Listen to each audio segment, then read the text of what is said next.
Hello दोस्तों, आइए हम सुनते हैं एक छोटी चिड़िया की रोचक कहानी।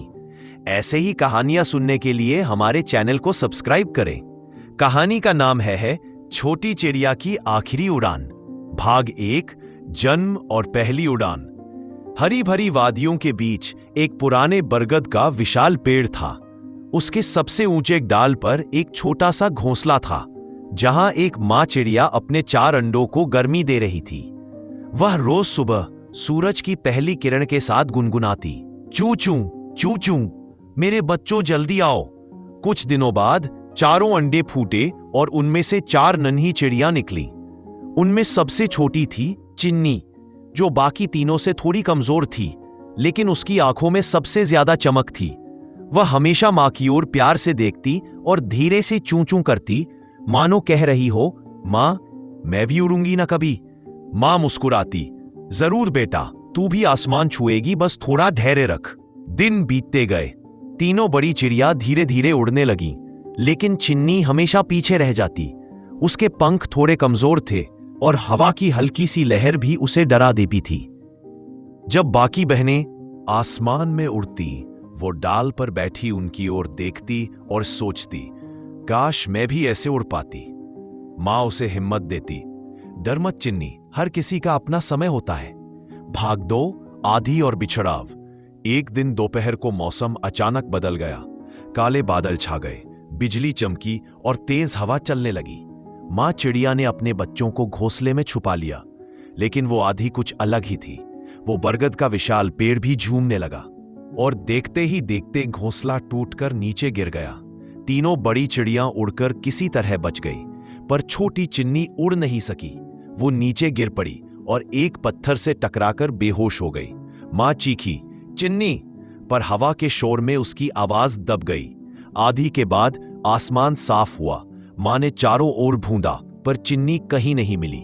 वो दिन, वो रात, वो अगला हफ्ता मां हर जगह उसे ढूंढती रही। कभी खेतों में, कभी झील के पास, कभी बच्चों के गांव में जाकर भी पुकारती, कहीं मेरी चिन्नी तो नहीं दिखी। लेकिन चिन्नी कहीं नहीं थी। मां की आंखों से आंसू झरने लगे और उसने ऊपर आसमान की ओर देखा। भगवान, मेरी बच्ची को सुरक्षित रखना। भाग 3, अकेली चिड़िया का संघर्ष। दूसरी ओर कचनी जंगल के दूसरे छोर पर गिर पड़ी थी। वो जिंदा थी, मगर घायल। उसका पंख टूट गया था और वो उड़ नहीं सकती थी। कई दिन वो पत्तों के बीच छुपकर रही, कभी ओस के पानी से प्यास बुझाती, कभी जमीन पर गिरे हुए कीड़े खाती। रात को सर्द हवा से कांपती और मां की याद में रोती, मां तुम कहाँ हो। धीरे धीरे उसने चलना सीखा, फिर फुदकना सीखा और छोटी छोटी छलांगे लगाने लगी। उसने सोचा, अगर मैं उड़ नहीं सकती तो जमीन पर ही खुश रहूंगी। वो पास के एक पुराने खेत में चली गई, जहां एक किसान रोज आता था। किसान का बेटा राजू था, जिसे जानवरों और पक्षियों से बहुत प्यार था। राजू ने एक दिन चिन्नी को देखा, उसका घायल पंख देखा और धीरे से कहा, अरे तू घायल है। उसने उसे उठा लिया, थोड़ा दाना दिया और अपने आंगन के कोने में रख दिया। दिनों में राजू और चिन्नी की दोस्ती हो गई। वो सुबह स्कूल जाने से पहले चिन्नी को दाना देता और शाम को लौटकर उसके साथ खेलता। चिन्नी के पंख धीरे धीरे ठीक होने लगे, लेकिन डर अब भी बाकी था। आसमान देखकर वो कांप जाती।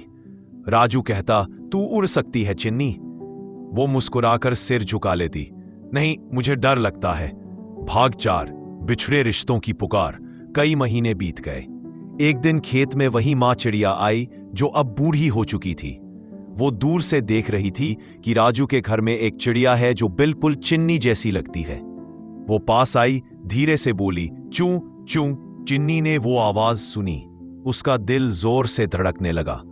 वो कांपती हुई मुड़ी और मां को देखा। लग झपकते ही दोनों एक दूसरे से लिपट गईं।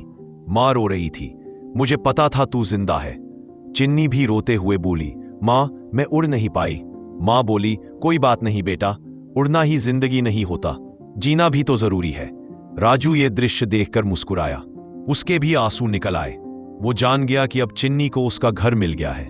भाग 5, आखिरी उड़ान। अगले दिन सुबह सूरज की पहली किरण फूटी।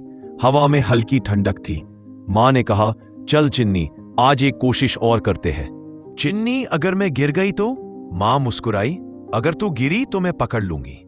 राजू ने भी कहा, जा चिन्नी, तू कर सकती है। चिन्नी ने आंखें बंद की, गहरी सांस ली और डांस से छलांग लगाई। पहले वो नीचे गिरी, फिर पंख फड़फड़ाए, धीरे धीरे, जैसे कोई पुरानी धुन याद आ रही हो। और फिर वो उड़ गई। हाँ, वो उड़ गई, पहली बार और आखिरी बार। राजू, माँ और पूरी प्रकृति ने उसे देखा।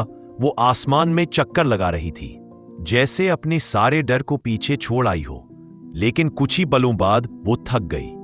उसका पंख अब और नहीं चला। वो धीरे धीरे नीचे उतरी और माँ की गोद में सिर रख दिया। माँ बोली, तूने कर दिखाया बेटा। चिन्नी मुस्कुराई, उसकी सांसें धीमी होती गईं और वो शांत हो गई। राजू ने उसे प्यार से उठाया, आंगन के कोने में एक छोटा सा कब्र बना दिया और वहां एक नीला फूल लगाया।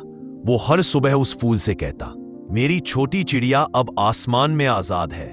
भाग 6, कहानी की सीख। हर जिंदगी में डर होता है, पर हिम्मत उससे बड़ी होती है।